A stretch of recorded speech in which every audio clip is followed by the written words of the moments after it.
Hi, here is the action take 2 for the paper clip floating, and here I will add the detergent solution into the water here.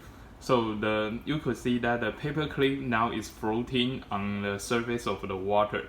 So once we apply the detergent solution in the water, the lower surface tension of the detergent will take place. The water surface tension, which is higher than the detergent ones.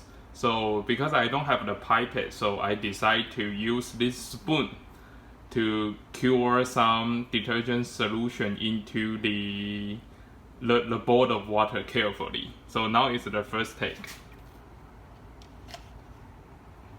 So we try to avoid touch the paper clip here. Oh! So you could see that the paper clip suddenly dropped to the bottom of the water bowl.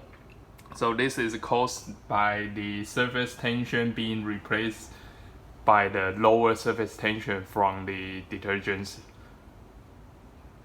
solution.